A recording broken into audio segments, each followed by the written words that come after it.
Ignition sequence start. 6, 5, 4, 3, 2, 1, 0. All engine running.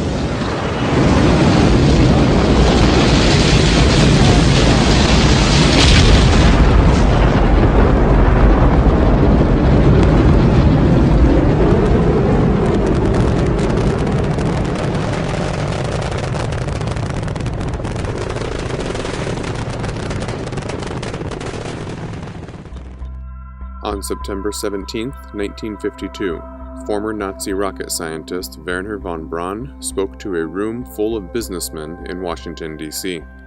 He wanted them to know that the means of keeping them safe from the Soviet Union were now under threat.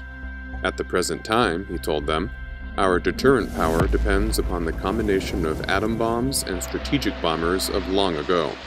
There is, however, considerable uncertainty as to just how much longer that combination will remain effective.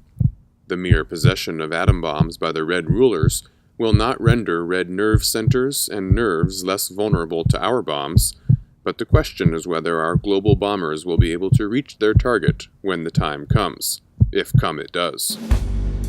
By the time von Braun delivered this speech, both the United States and the Soviet Union already possessed nuclear weapons. The only question now was whether or not either could successfully deliver these to the doorstep of its rival. Strapping a nuclear bomb to an aircraft and dropping it from the sky only worked if the enemy did not possess any means of shooting that aircraft down.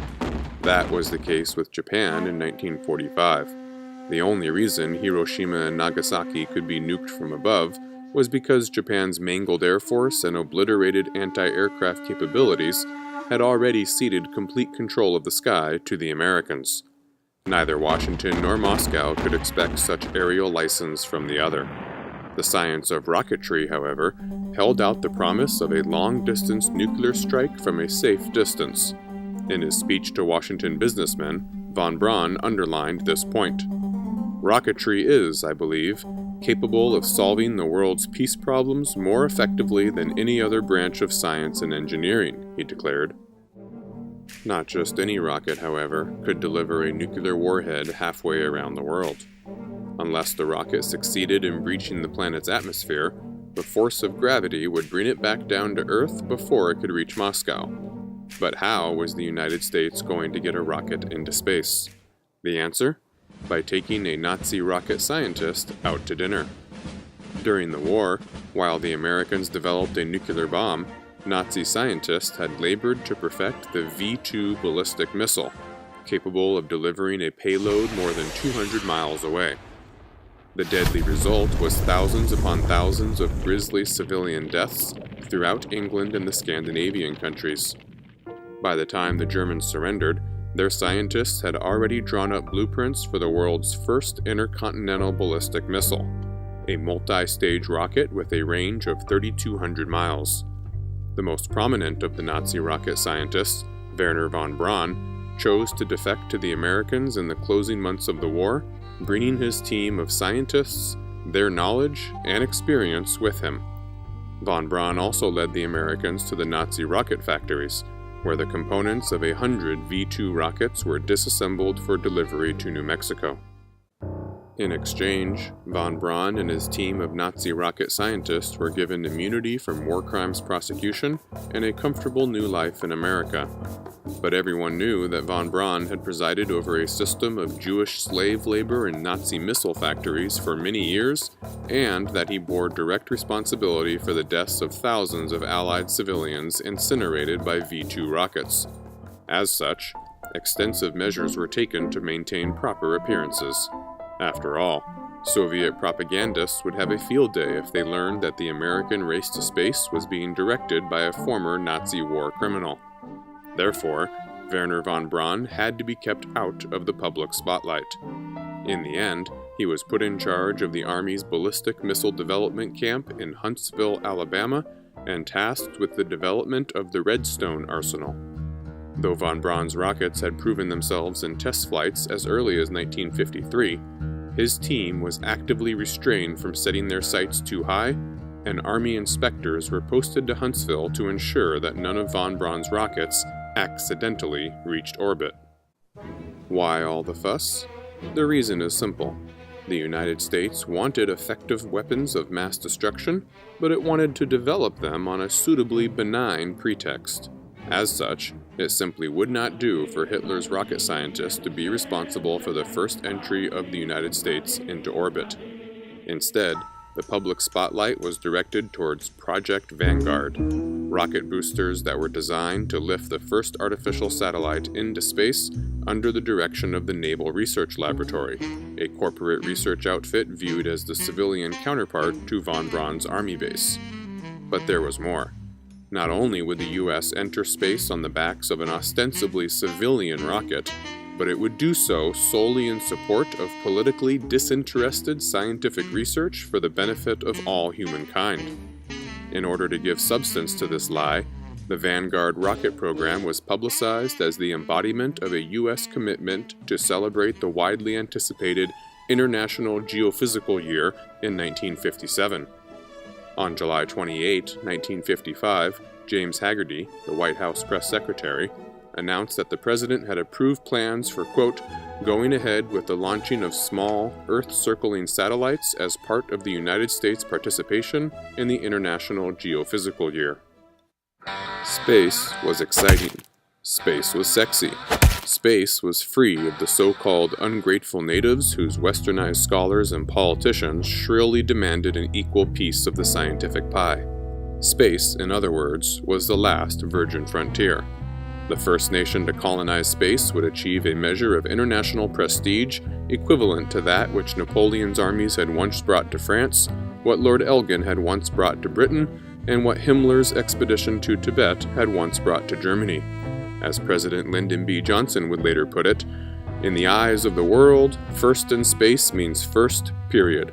Second in space is second in everything. So space was clearly prestigious.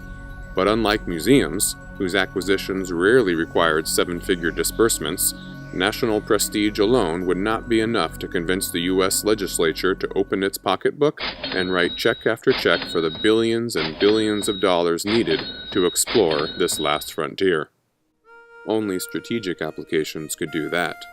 In public, of course, only benign and benevolent motives were highlighted. There was scant mention of the fact that the same rocket that launched a satellite into orbit could also deliver a nuclear warhead to the Soviet Union, or that the satellite itself could gather intelligence on rival states.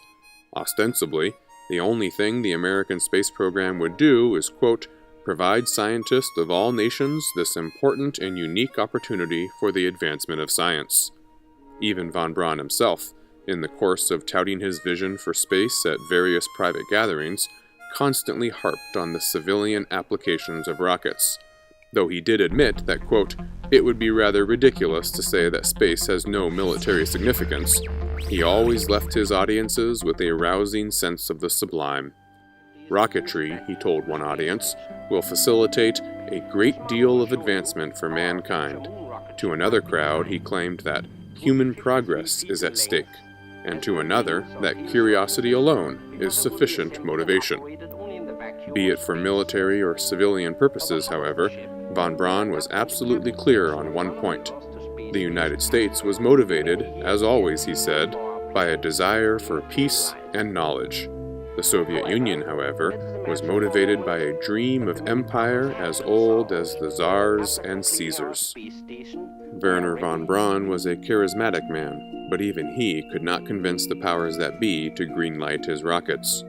If the United States was to be first in space, it must be a civilian rocket designed for scientific research, not the successor to the Nazi V-2. The only way von Braun's Redstone rockets would be approved for launch was if the Soviets beat the Americans to space and the civilian counterpart to von Braun failed to even the score. And that is exactly what happened. In October 1957, with the Vanguard program still unable to test a successful rocket, the Soviets stunned the world by launching the first artificial satellite, Sputnik, into orbit. Just as the US did in its public pronouncements, the Soviets also claimed vindication of its ideology and the progress of its scientists, declaring that, quote, the freed and conscious labor of the people of the new socialist society turns even the most daring of mankind's dreams into reality. Von Braun begged for permission to launch his rocket, insisting that Redstone could have beaten the Soviets long ago. Instead, the civilian Vanguard program was slated for launch. In the course of 2 short months, 2 Vanguard rockets failed to reach orbit. The American press derisively referred to them as Kaputnik and Flopnik, while the Soviet leader Nikita Khrushchev proposed that UN aid for underdeveloped countries be made available to the United States. After 2 humiliating civilian failures, von Braun's army team was finally set loose. In January 1958, his Jupiter C rocket, a third-generation successor to the Nazi V-2, put the first U.S. satellite into orbit. The disingenuous separation of civilian and military research outfits has continued ever since. Just 7 months after Wernher von Braun finally got his day in the sun, the National Aeronautics and Space Administration, or NASA, became operational. But it did not replace its military counterparts on the U.S. payroll. Instead, 2 distinct space research programs operated parallel to one another. The first to act as a benign and very public civilian face of altruistic scientific progress, the second to prepare for a real-life Star Wars out of the public limelight. As a result, the race to the moon was consistently entrusted to the benevolent scientists at NASA, who made sure that the first words out of the mouth of the first man on the moon were politically correct. That's one small step for man, one giant leap for mankind. As we have seen over the course of the past 20 episodes, adventurous scholars and daring scientists have been uttering such carefully rehearsed half-truths for centuries. The public face of science, exploration, and archaeology has always been a benign one. But behind the scenes, those who get their hands dirty know exactly what is at stake: wealth and power. In February 1958, just 1 month after the U.S. joined the Soviets in space, the RAND Corporation reflected on the political implications of the newly inaugurated space age. Unfortunately, it concluded, in a memorable turn of phrase, there was, quote, no escape velocity that transcended the political rivalries of humankind. For nearly 3 centuries now, art and science have promised to put us in touch with the sublime. But art and science are the brainchildren of humans, who remain forever mired in the mundane.